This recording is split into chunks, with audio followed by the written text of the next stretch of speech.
నిన్నే ఒక ఉదంతం చూసాం కదా. తూర్పుగోదావరి జిల్లా ఒక బ్రాహ్మణుడు పెళ్లి చేస్తుంటే పైన సంచి తగిలించడం, మెళ్ళలో మీద బుట్ట పెట్టడం, పసుపు కుంకుమ మొహాన పోయడం, అలాంటి సంఘటన చూసిన ఆగ్రహించినటువంటి ఒక బ్రాహ్మణులకు సంబంధించినటువంటి వర్గం తాజాగా ఇచ్చినటువంటి పిలుపు. బ్రాహ్మణులు కొన్ని కీలక మార్పులు తమ జీవితాల్లో జీవనశైలిలో చేసుకోవాలి, లేకపోతే ఎవరు లెక్క చేయరు, అందరికీ లోకువైపోతారు, అసలు కొన్నాళ్ళకి ఉనికి లేకుండా పోతుంది, ప్రకృతి బలహీనమైన దాన్ని ఏనాటికి ఉంచుకోదు, అవతల పారేస్తుంది, బ్రాహ్మణులు కూడా బలవంతులు కావాలి, అంతే తప్ప ఆవేశపడితేనో ఆయాసపడితేనో భద్రత గౌరవం దక్కవు, సృష్టిలో ఏది ఇవ్వబడదు, తీసుకోవాలి, ఏనుగు తొండంతో లాక్కున్నట్టు తీసుకోవాలి, కుదరకపోతే పులి వేటాడినట్టు వశం చేసుకోవాలి, నేను మంచోడిని బలహీనుణ్ణి అంటూ దేబరిస్తే బెచ్చం దొరుకుతుందేమో తప్ప గౌరవం భద్రత ఆధిపత్యం లభించవు. బ్రాహ్మణులు అంతరించకూడదంటే ఏం చేయాలి? వేదం చదువుకోవడం అంటే శారీరక బలానికి దూరం కావడం కాదు, కండలు తిరిగిన శరీరంతో వేదం చదువుకోవచ్చు, వ్యాయామం, మార్షల్ ఆర్ట్స్, కలరీ పట్టు ఏదో ఒకటి, లేదా కొన్ని, కాదంటే అన్నీ. ఎన్నో తరాలుగా బ్రాహ్మణులు భయస్థులుగా పెరిగి పెద్దవుతున్నారు, దెబ్బలకు పరువుకి విపరీతంగా భయపడుతున్నారు. రాబోయే తరాలనైనా అలా పెంచకుండా ఉండాలి. తన్నులు తిన్నా పరువు పోయినా ఒక్క క్షణం కూడా భయపడకూడదు అనేటువంటి యుద్ధనీతి పిల్లలకు నేర్పాలి. ఆచారం, సంప్రదాయం, కులం ముఖ్యమే, కానీ వాటికంటే ముఖ్యం భయం లేకుండా బ్రతకడం. అందుకోసం మరేదైనా పక్కన పెట్టచ్చు. బ్రాహ్మణులు కులంలోని ఒకడెవడన్నా ధైర్యంగా చురుగ్గా తిరుగుతుంటే వెటకారం చేయడం, చులకన చేయడం, వాడిని దూరం పెట్టడం మానాలి. ఐటీ ఉద్యోగం చేసే బ్రాహ్మణుడికి ఎంత గౌరవం మద్దతు ఇస్తారో అంతే గౌరవం, నైతిక మద్దతు రాజకీయాలు తిరిగేవాడికి కూడా ఇవ్వాలి.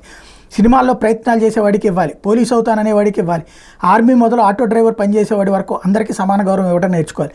కొన్ని ఉద్యోగాలు చేస్తే మాత్రమే ఎత్తున పెట్టుకోవడం బ్రాహ్మణుల ఐకమత్యాన్ని దెబ్బతీస్తోంది.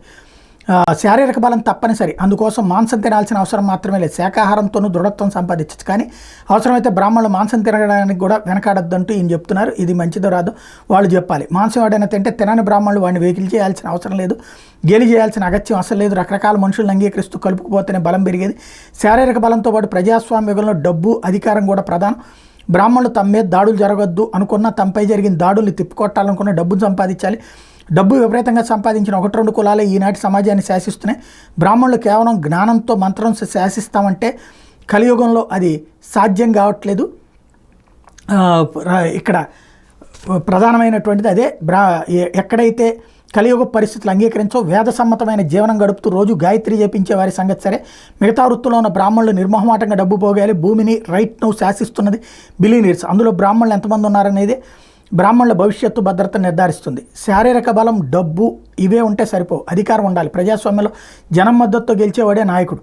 బ్రాహ్మణులు కులాహంకారం వీడి అందరితో కలిసి నాయకత్వం సంపాదించాలి. రాజకీయాల్లో, ప్రభుత్వాల్లో బ్రాహ్మణులు లేనంత వరకు బ్రాహ్మణులు ఎవరైనా ఏదైనా అంటారు, చేస్తారు. బ్రాహ్మణులతో పాటు అగ్రకులాలుగా ఉన్న మరో 2-3 కులాల వారిని ఎవరు ఎందుకు పెద్దగా టార్గెట్ చేయరో ఆలోచించండి. అధికారం చేతిలో ఉన్నోడు అగ్రకులమైన మరో కులమైన అందరూ వంగి వంగి గౌరవిస్తారు. కాబట్టి బ్రాహ్మణ సర్పంచులు మొదలు బ్రాహ్మణ సీఎంల వరకు ఎంత దాకానైనా విస్తరించడానికి కష్టపడాలి, సాహసం చేయాలి. కడుపులో చల్లకదలకుండా కూర్చుంటే డోర్ మ్యాట్ కంటే హీనంగా మారుతుంది బతుకు. గమనికది బ్రాహ్మణుల కోసం రాసింది మాత్రమే. దీని అర్థం ఇతర కులాలను డామినేట్ చేయమని, వారిని దోచుకోమని, అణగదొక్కమని వగైరా వగైరా కాదు. బ్రాహ్మణులు ఆత్మరక్షణ చేసుకోవడం వారి కనీస కర్తవ్యం. అది కూడా చేయకపోతే అంతరించిపోతారు. అదే సమయంలో ఇతర కులాల వారితో కలిసిమెలిసి ఉండకపోతే అప్పుడు కూడా నష్టపోతారు.